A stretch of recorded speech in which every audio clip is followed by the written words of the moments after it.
And good morning. Welcome into this Wednesday edition of Five Clubs. Great to have you with us.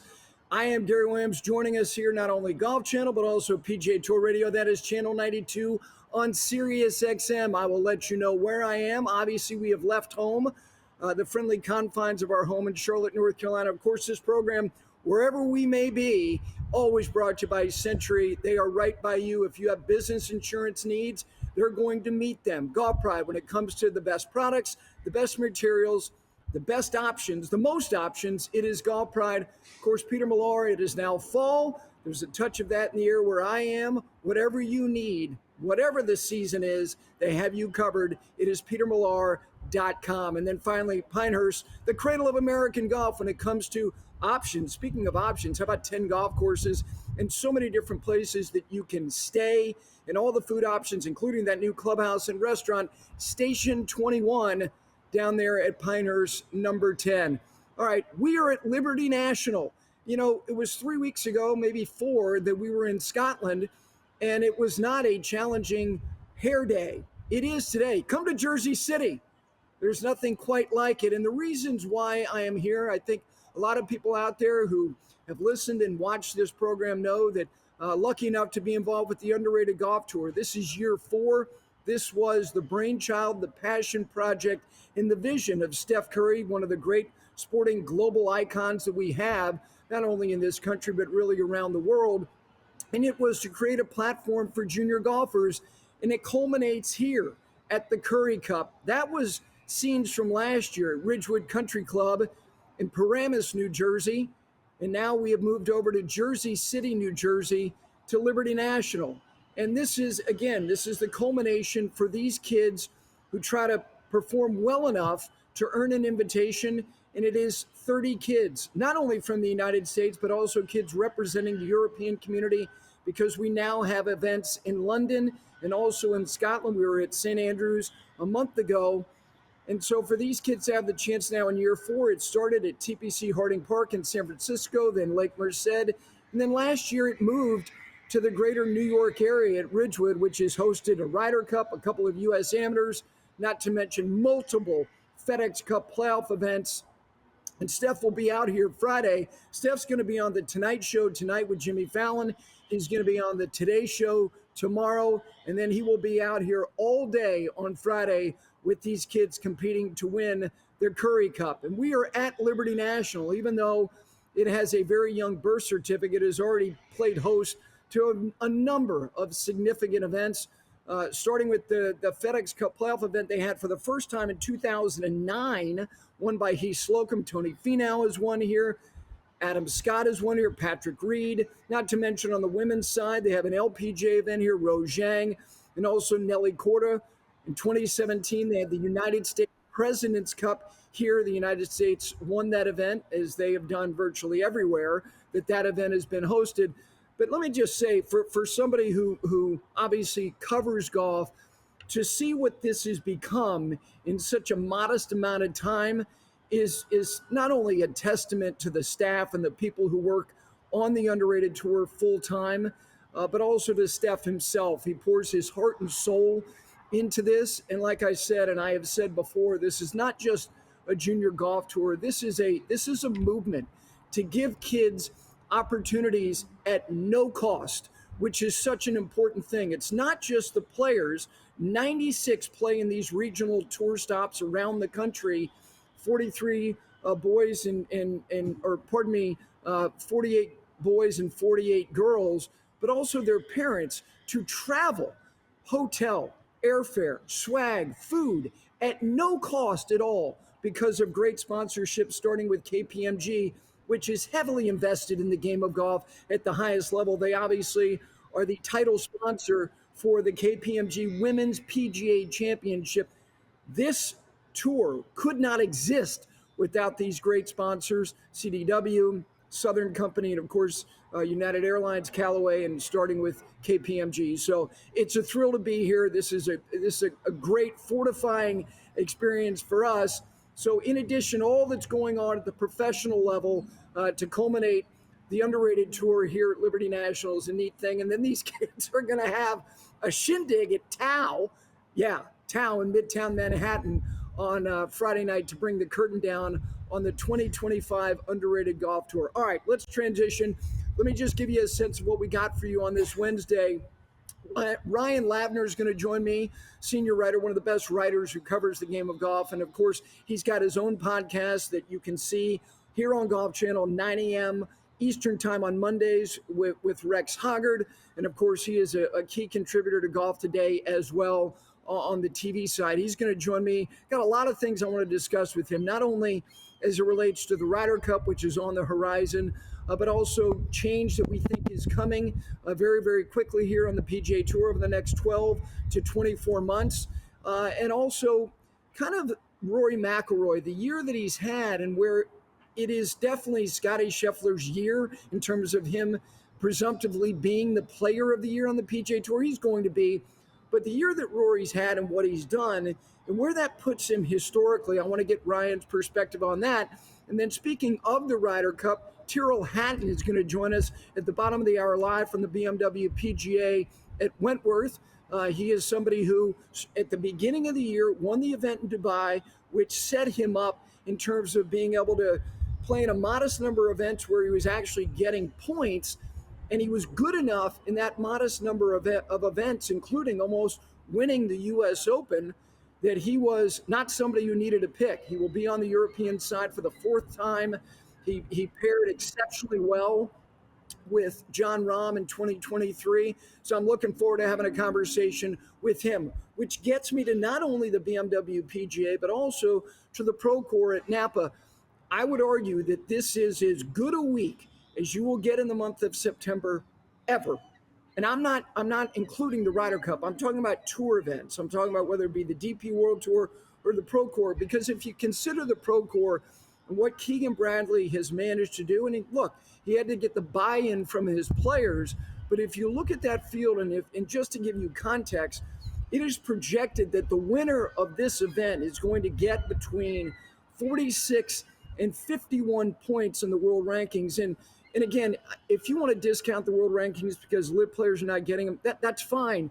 But the point is that if you look at what Tommy Fleetwood got by winning the Tour Championship, he got 45 points. And I know it was only 30 players. Scottie Scheffler in a field of 50 got 56 points in the BMW the week before that. The winner of this event, and it's not only all these members of the U.S. Ryder Cup team, but it's also those other notables as well, like Akshay Bhatia and Maverick McNeely, not to mention a couple of amateurs and Miles Russell and Jackson Koidman. Jackson Koidman's world ranking is actually pretty good because he's played so well on these tour events. The fact that the winner of this event is going to get between 47 and 51 points, that's an elite event in the heart of the PGA Tour schedule. And then also on the BMW PGA Championship side, look, it's the flagship event for the DP World Tour. That winner is scheduled to get even more points, projected to be somewhere between 50 and 54. And then you look at all the members of the European Ryder Cup team that are in this field, in addition to their captain. And then you have Billy Horschel returning. He's won the event on 2 occasions. Koepka is in the field. Patrick Reed, who plays everywhere. Adam Scott, Hideki Matsuyama. And one thing to note about these particular fields, it's not accidental when you look at pairings for these two events. If you look at the Rose, Fleetwood, and Horschel play together, and then you have all these other players, including Rory is going to play alongside Jon Rahm as well. So all of these particular events, these two events, including not only do you have the captains of both teams, Luke Donald's in the field, Procore. Keegan Bradley's out there outfitted yesterday in USA swag, just following around his players in practice rounds. This is something that we did not see in 2023, which was one of the criticisms that the United States got in the aftermath, of which they got many, starting with Zach Johnson getting criticized for a number of things. These players are here, so it's not going to be a month of inactivity. And I know that, obviously Xander Schauffele is not in the field this week. It was announced, it was reported by the Associated Press that the reason he's not playing is because his wife recently gave birth to a child. So he's not in the field. Sepp Straka on the European side is not in the field at wherever event. whether it be over there at the BMW PGA or not.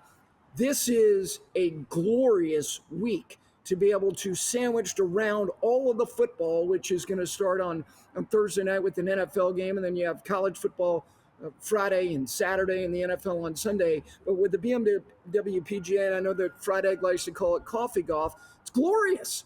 And then because you're out in California, it's actually into the primetime hours on the East Coast. It's a rare, just decorated week of the best players in the world as the last little appetizer before you get to Bethpage in that Ryder Cup. All right, we're going to take our first break. This is a very challenging hairpiece day, if you honestly think I've got one. All right, when we come back, Ryan Lavner from Golf Channel, senior writer, golfchannel.com, and obviously he's got his show on Mondays, 9 a.m. on Golf Channel, following us with Rex Hoggard, his perspective on a number of things. And then also, we've got Tyrrell Hatton at the bottom of the hour. We got picks for 2 events. We got dogs of the week as well. It's a very busy Wednesday. Good to have you with us. I am live from Liberty National. Ryan Lavner with me next.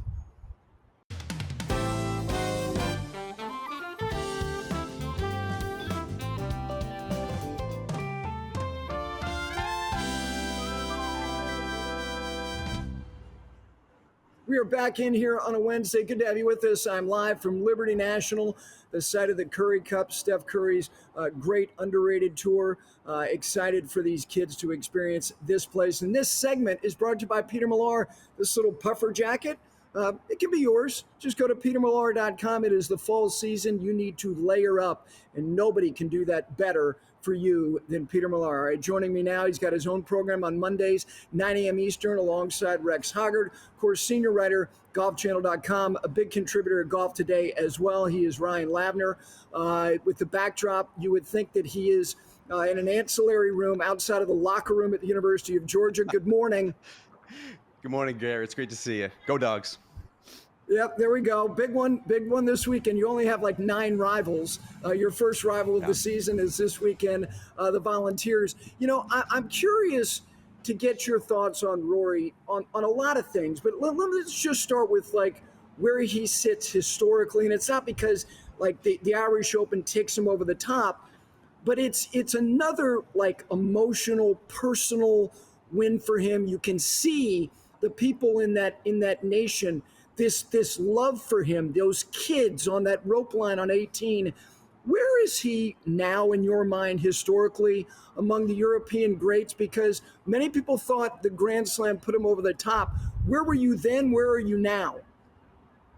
Hey, Gary, I think you make a great point that this might not be the best year of Rory McIlroy's career, but it was certainly the most personally significant between the Grand Slam and the Masters and the Players and the Irish Open, heading back home to Portrush for the Open Championship. Like, it's been a huge year significantly for him just from a personal perspective. As it relates just to best European of all time, I actually think you could make that argument now, which is pretty insane to say about a player who is still just 36 years old. And look, it's really tough to compare across generations.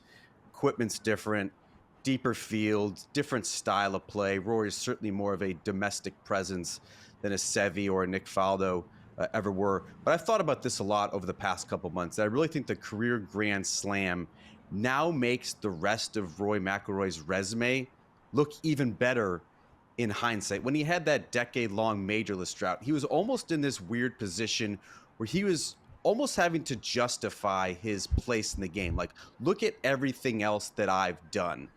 Now, in hindsight, it's all very complimentary to what is an outstanding overall body of work, whether it's the FedEx Cup titles, the race to Dubai, the 45 wins worldwide, the national opens, the weeks at world number 1, the weeks in the top 5, the longevity. I think you could make a very strong argument now that Rory McIlroy at age 36 is the best European golfer of all time. Yeah, Ryan, I agree. And when you have these conversations, people, they, for whatever reason, hear that you're kind of disparaging the competition. In no way. And you mentioned the 2 guys, and it's Seve and Faldo, but it's not only the career Grand Slam. They had 2 of the 4. He has all 4. And in addition to that, Ryan, because he won the U.S. Open when he did, and then he had that stretch where he was not very good in the U.S. Open, and now he's become like this U.S. Open specialist, the total body and breadth of his ability to be hyper competitive in all four, and also having won all four where the other two didn't even win two of the four. And then you mention all the other stuff. I know we have to get away from his career a little bit to make it definitive. I don't really need to. I think he already is. Yeah, you look at the totality of his skill set, to your point, Gary. I mean, for about a decade, he was the preeminent driver of the golf ball on the planet. You ask any player, I want to drive the golf ball like Rory McIlroy. He has spent a lot of time over the past couple of years with his longtime swing coach, Michael Bannon, sort of shoring up the scoring clubs in his game, making sure what is a strength for his driving and what he does sort of swing-wise is not necessarily a detriment to his full swing, sort of getting out from that stuck position where he was just flailing a lot of wedge shots to the right. His short game has been cleaned up. His putting, his work with Brad Faxon since 2018, this was the best putting season of his career in 2025. He is so much more of a complete player now as we sit here in 2025. And that's why I don't think, when you talk about resume compiling, he still has another 3 to 5 years of doing some serious damage on the world stage. Last thing on Rory, every time he speaks to the media, you hear some righteousness from him, and not in a bad way, but he said something yesterday, and it's not that we don't already know that he can play wherever he wants, but he said in a way that he's going to look at, let's say, like you said, the next 3 to 5 years in a more pragmatic way. And clearly he plays more later in the year. He gives some loyalty to the DP World Tour. He tries to race all the way to the month of November, no pun intended. What did you take away from him saying, and I'm going to play where I want to play, and maybe more national opens? And that may mean, Ryan, at the same time, less signature series events on the PGA Tour.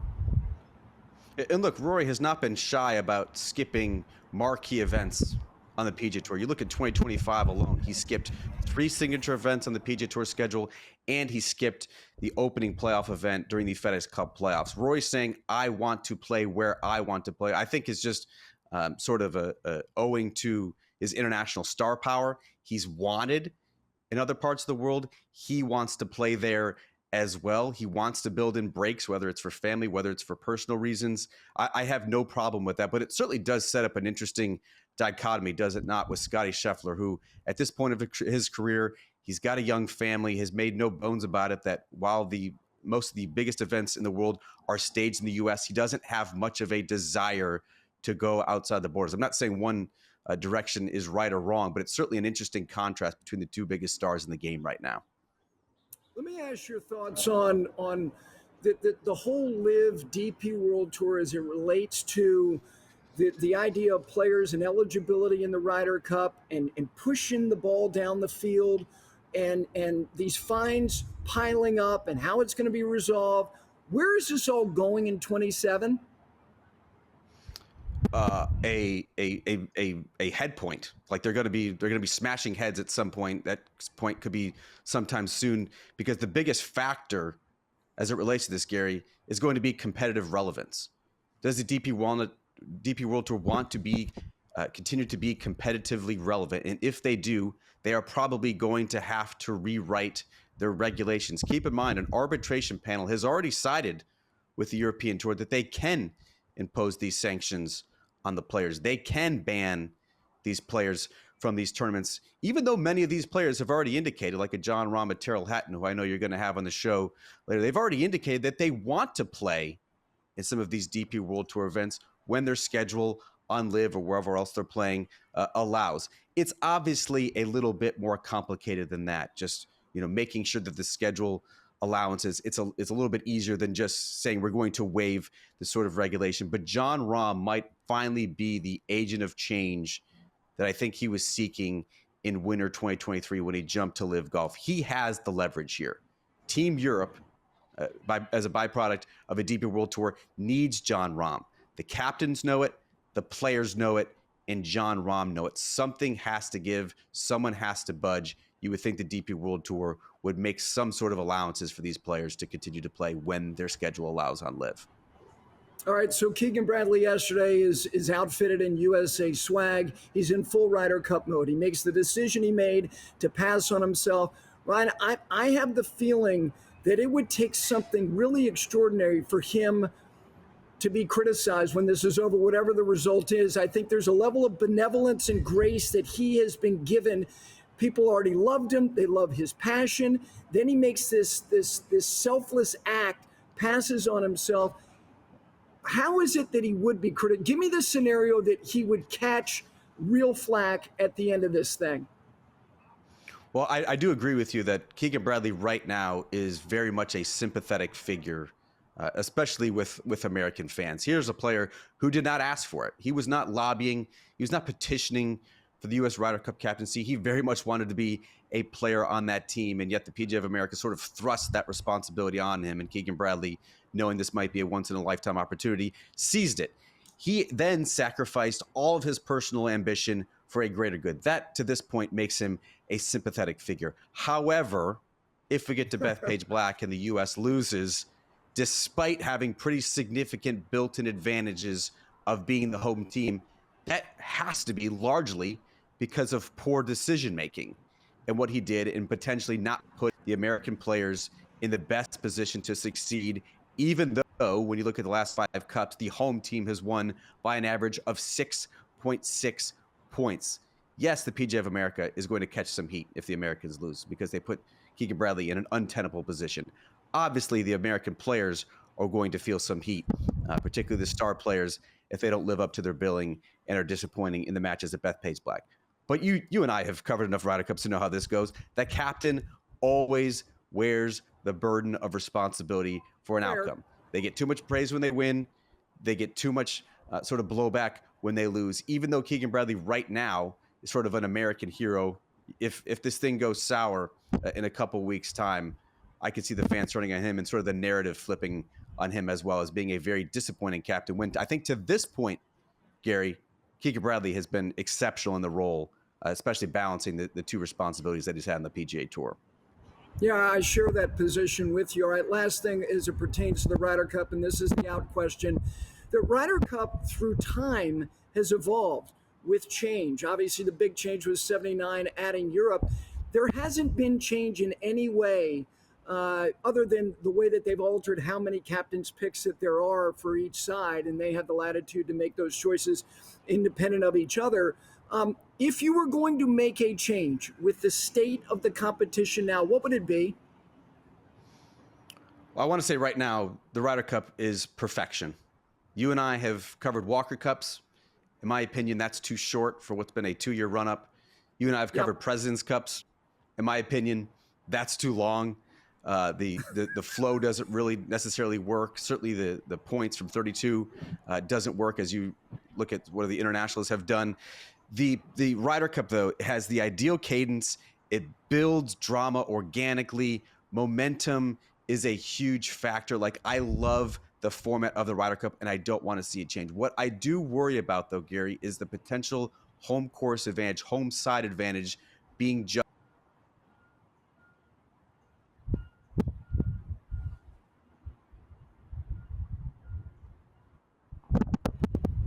All right, we had some technical issues. Unfortunately, we lost Ryan there. I hated that we lost his answer. I hate it for the audience as well. All right, so we're going to take a break. We come back. Hopefully, we connect with Tyrrell Hatton. Thank you to Ryan, senior writer, golfchannel.com. And, of course, his program Mondays at 9 a.m. Eastern alongside Rex Hargett. We're back here from Liberty National here on 5 Clubs Golf Channel, PGA Tour Radio, Channel 92, right after this.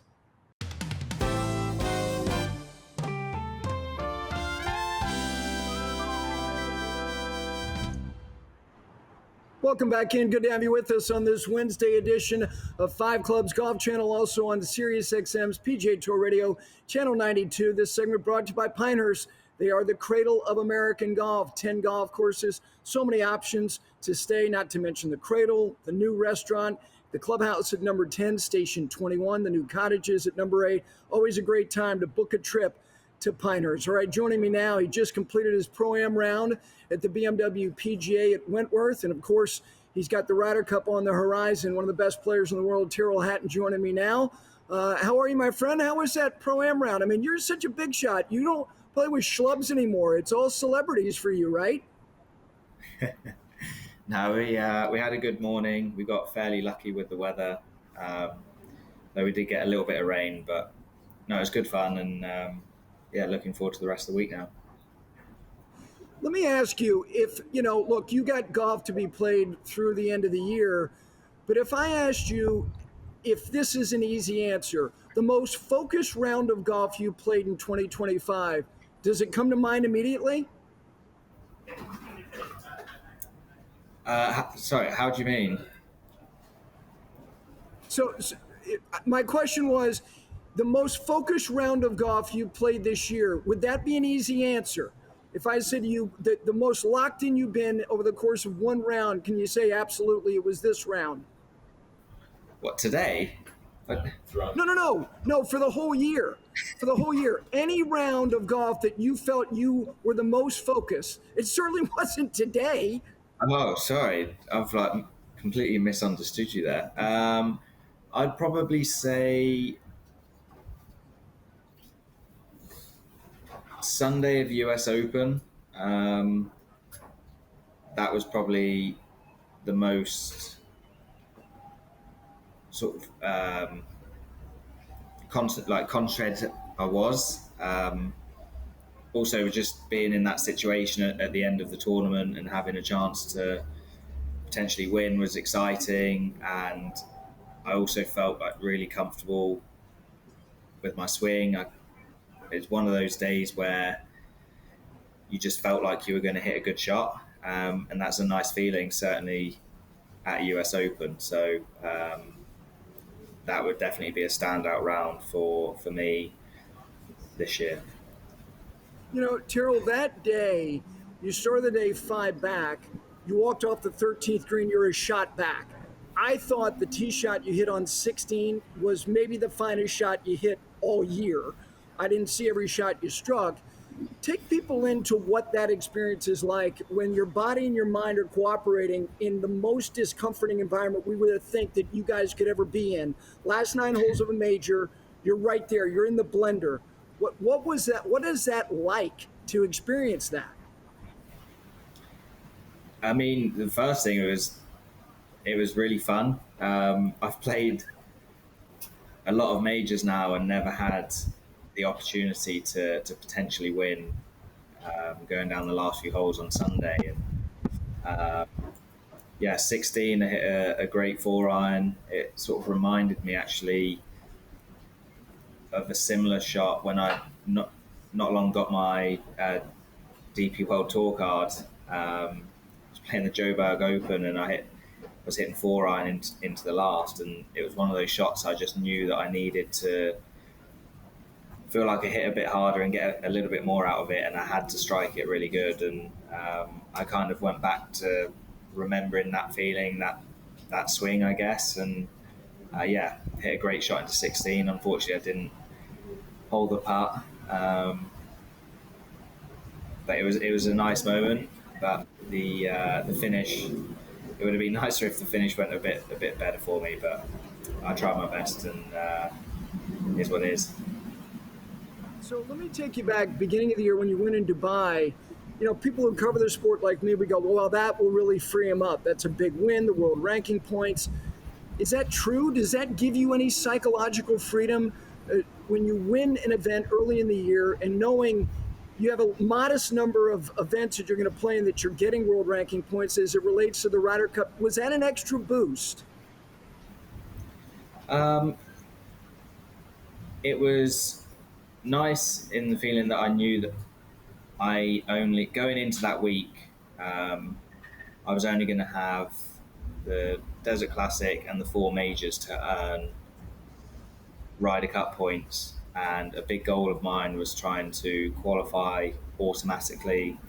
The 3 previous Ryder Cups that I've been a part of, I qualified for the team automatically, and that was something more out of pride that I just wanted to keep going. And having 5 opportunities to earn enough points to be an automatic was always going to be hard.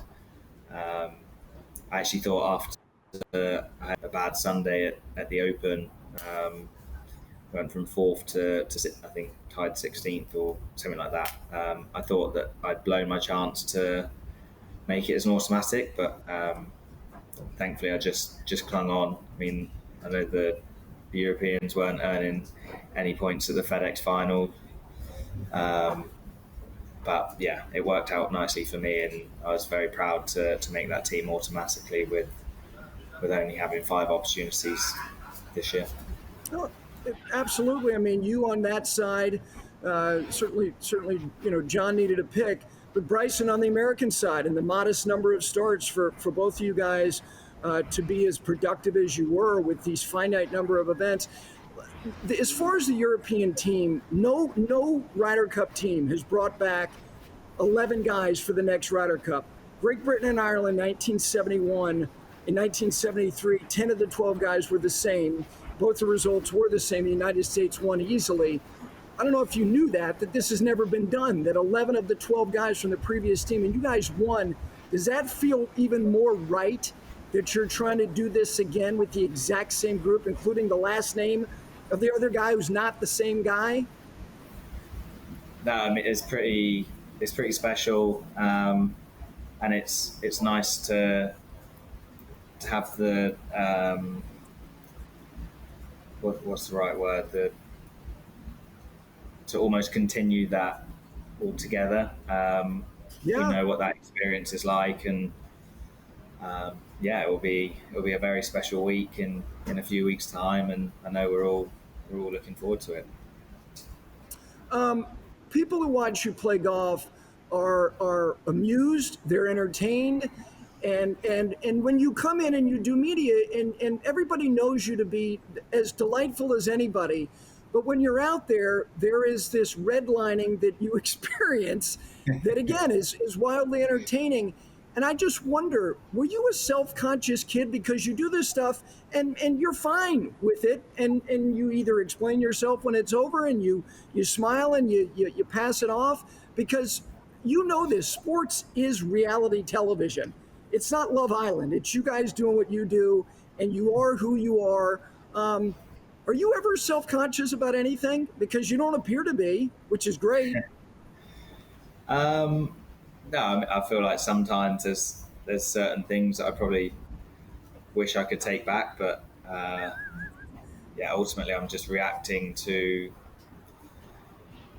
whatever shot or scenario that I'm in, and I guess I don't really hold anything back. You kind of know where I'm at, and that's just me being myself, and I don't think there's anything to shy away from.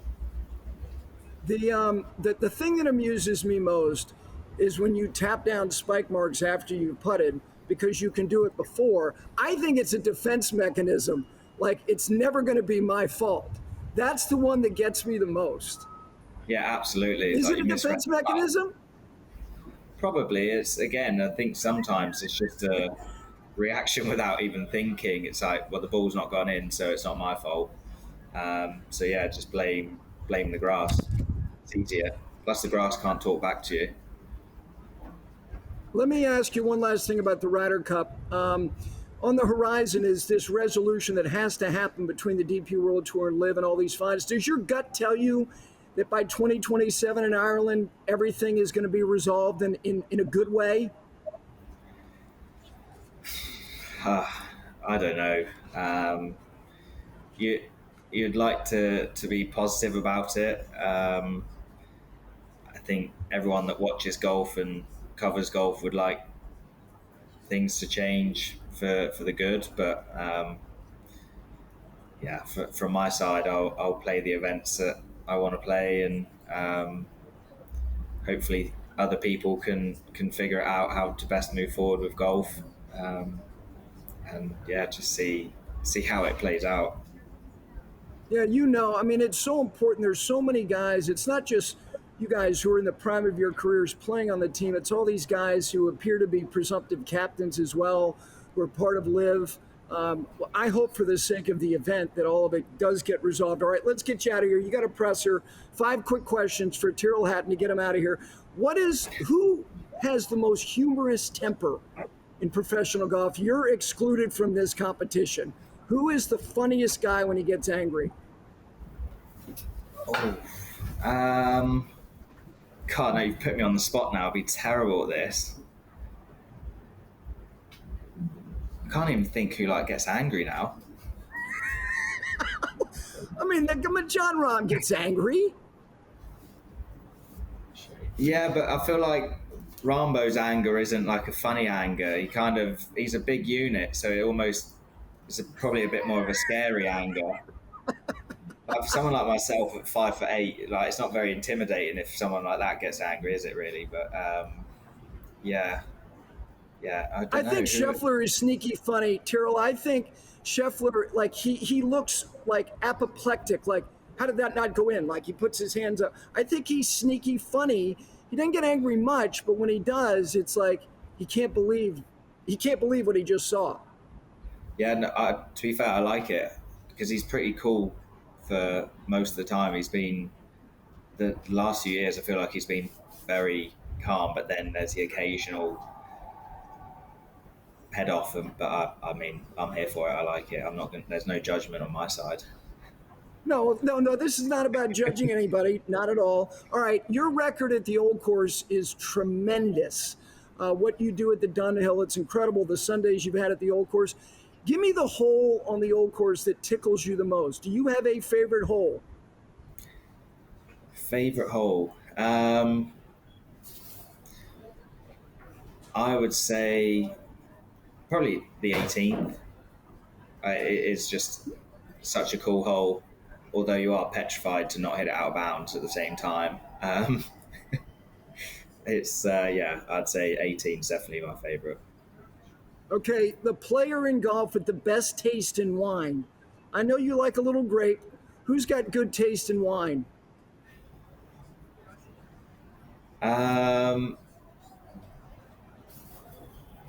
Cool. I mean, I've been out for a fair few dinners with Rambo this last few years, and he doesn't fear picking a good bottle, so I'll go with the big man. Okay, that's good. All right, I know that you're not taking a ton of commercial flights, but maybe on occasion. What would be worse, sitting next to somebody with BO or somebody who will not stop talking? What's worse? I would say BO. That would be brutal. I actually remember I know that. Sorry, this is a quick question, but I had a EasyJet flight. It was like a 4-hour. EasyJet's a budget airline over here in Europe, but this lady was scared of flying, and I was in the aisle seat, and she bought some alcohol at duty free, and then started drinking it on the plane. Well, anyway, she got battered. But then the problem was, she then, because there was no one in the middle seat, she decided that she was going to curl up in a ball and take her shoes and socks off, and then put her feet on the middle seat. The issue with that was that her feet smelled absolutely horrendous. I had to speak to cabin crew. I was like, I can't stay here. Like, is there any other place I can move to? It was absolutely tragic. It was the worst 3.5 hours of my life, I think. That was savage. You needed some of her alcohol. God, I think I did. I could have done with some alcohol to pass out, I think, from... I think the back All of the right, plane last one. Last question. The American food guilty pleasure for you. Is there an American food that we associate with the United States that when you're over here, it's not good for you, but you like it? Chicken tenders and ranch. Oh my. That is just tremendous. I can eat so many of them. Yeah. They're the chicken tender. We have perfected that. There's no doubt. It's glorious. Sensational Hey, stuff. listen, thank you for doing this. I know you got a presser. Have a good week this week. Look forward to seeing you at Bethpage. Thanks so much. Yeah, thank you very much. See you in a couple of weeks. All right, there is Tyrrell Hatton, his 4th European Ryder Cup appearance, and a 4-hour flight with somebody who takes their shoes and socks off. That is brutal. All right, those were winning words presented by Sentry. A lot of great thoughts from Tyrrell Hatton. When it comes to business insurance needs, when it talks about the idea of having a conversation, resolving what is necessary for your needs, Century is always right by you. All right, we're going to take a break. We got picks, not only the BMW Championship, but also the Procore with all the players from the United States Ryder Cup team and a lot of other really good players. It's a great field. And Dogs of the Week, to put a wrap on it, I feel like I am in Scotland. It is raining. It is blowing about 25 here at Liberty National. We continue on a Wednesday on Golf Channel and on PGA Tour Radio, Sirius XM right after this.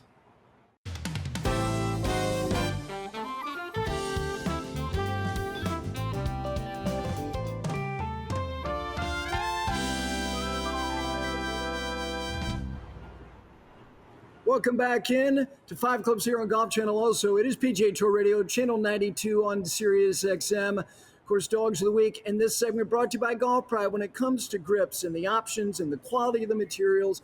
And I'm talking about through the bag, not only your grips from your driver to your lob wedge, but also the reverse taper putter grip series. Nobody can compete with Golf Pride. That's why they're trusted by more players around the world than any grip company. It's not even close. All right. Dogs of the Week. We love the fact that you send them in, and please do. It's dogs@fiveclubsgolf.com. This week, we have a very special edition for you, and this was really created by the mom of one of the members of the United States Walker Cup team. So it is a special Walker Cup Dogs of the Week edition. These are all dogs that are from players on the U.S. Walker Cup team. So let's go to the Dogs of the Week. And we start, that is your U.S. Amateur champion who's been on this program. We had him on at Oakmont. That's Mason Howell, who was unbelievable at the Walker Cup. That is his dog, Hersey. Look at how sad Hersey looks because he was dropping Mason off at the airport. That is Jacob Molesky's dog, the junior from the University of Notre Dame. He was 2-1 in the Walker Cup. That is his dog, Sadie. Sadie is a puggle. Now, that is Tommy Morrison's dog. Tommy's mom is the one who got all these dogs to us. That picture was not taken a week before the Ryder Cup. That is his dog, Mulligan. Tommy went 2-1 in the Walker Cup. That is Chase Summey, the Oklahoma Sooner. The senior went 3-1 in the Walker Cup. The picture on the right is all of his bird dogs when they were puppies. That is his golden retriever, Cowboy, there on the left. Oh, my goodness. That is Ben James as a little kid. The University of Virginia Cavaliers senior on his second Walker Cup team. That is his cat, Rudy. Now, I said this last week, that after some cat got through the system and got featured on the Dogs of the Week, we would never have another cat. We've just made the one exception. It's the special Walker Cup exemption. The only way another cat is going to be seen on this program ever in Dogs of the Week, if it's a cat who is the cat of a member of the next U.S. Walker Cup team. Congratulations to all those guys. Thank you to Tommy Morrison's mom for recruiting all of the pictures for the dogs and the guys. We really appreciate it. All right, from Dogs of the Week, we get to our picks of the week. We got two events that are very worthy of us making picks, all these events, and we will do it through the fall. Let's take a look at the standings. We never got to update after the Tour Championship the standings. And Emma Carpenter, who, by the way, it seems like she's doing an event in every sport on television every week. She was on the sidelines last week at the University of Minnesota on the Big Ten Network. She's out at the Procore this week. She is out in front of Taylor Zarzer, and then there's Johnson, all of them over $18 million. Gil, myself, Jay, and there is Brendan. If we do this through the end of the year, Brendan might get to 10 million, probably not. So with that, let's get to our picks of the week, the two events, the DP World Tour event and the PGA Tour event. We start with the BMW PGA Championship. I'm going with Marco Penge. The guy has been great. I know that Luke Donald considered him for the European Ryder Cup team. Gil goes with Tommy. Emma does as well. Taylor goes with our guy Tyrrell Hatton, who was just on the program. So does Jay Billis. Johnson with Matt Fitzpatrick. And Brendan DeYoung with Ludwig Oberg, who was on the show last week. So maybe you get some good vibes out of Ludwig appearing on the program last week. All right, so from the BMW PGA Championship to the Procore and all the guys on the U.S. Ryder Cup team, it's interesting to note only only Emma Carpenter, who's leading, picked somebody who's not on the United States Ryder Cup team. I said Walker Cup, Ryder Cup team. A lot of Scheffler. Gil Hance was wondering, does he have Scheffler back in his portfolio because we're now kind of past the Tour Championship? Yes, but he still goes with JT. A lot of Scheffler. Johnson Wagner goes with Russell Henley. And as I mentioned with Emma Carpenter, she goes with Maverick McNeely. Those are your picks for the two events. It's going to be great because you've got the BMW Championship early in the morning starting tomorrow right here on Golf Channel. And then you got the Procore not only on Golf Channel at night, but you also got it on PGA Tour Radio with live play-by-play coverage. I say goodbye for now from Liberty National. This is, again, like I said, we're awfully proud at Signature Sports Group to be involved with Steph Curry and his underrated tour. Can't wait to see the kids around Steph. No shows next Monday or Tuesday. We're back Wednesday. Jaime Diaz for the whole show. Have a great rest of your week. Enjoy all the golf. We'll see you next week. For all of us here at 5 Clubs. See ya.